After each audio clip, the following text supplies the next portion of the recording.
untuk mengoptimalkan dan mengimplementasikan peran Kejaksaan Republik Indonesia sebagai penyelenggara intelijen negara yang memiliki fungsi intelijen penegakan hukum dan mengakomodir pasal 13 ayat 2 Undang-Undang Nomor 17 2011 tentang intelijen negara, maka diperlukan suatu pedoman.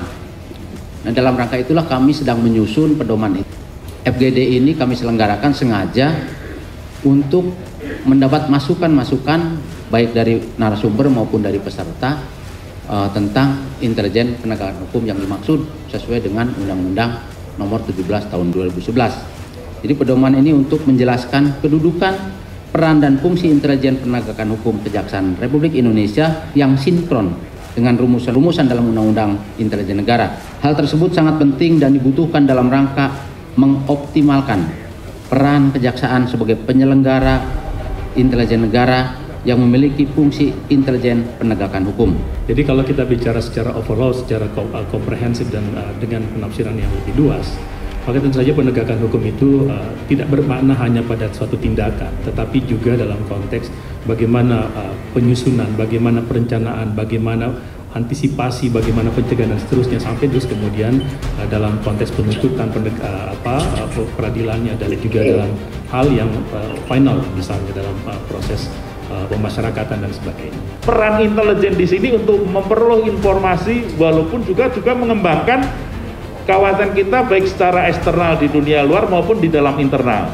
Khususnya di dalam kita perlu lebih intens dalam memberikan dukungan berbagai bidang seperti diharapkan dari Jam Intel tadi. FGD ini menjadi salah satu cara untuk bagaimana kita memberikan input, output, dan feedback tadi. Sehingga dari waktu ke waktu memang tidak ada sesuatu yang sempurna. Pasti ada kekurangan.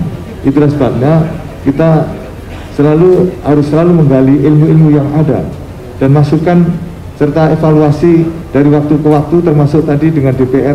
Ini menjadi ranah di mana kita akan menuju ke perbaikan. Saya kira itu menjadi pedoman, sebab kita bergerak ke arah penegakan hukum yang semakin global, semakin menyatu. Maka kalau kita tidak mempersiapkan standar yang tinggi itu, kita hanya akan menjadi intelijen lokal. Saya kira bukan hanya intelijen negara dalam pengertian tugas itu, tetapi juga intelijen yang mampu mengembangkan pola-pola penegakan hukum yang sifatnya juga transnasional. Sebagai lembaga penerokok, tetapi sebagai lembaga persahabatan, karena dia harus memikirkan nasib para insan adiaksa. Terima kasih, itu Pak. Oke, jangan kemana-mana, stay tune.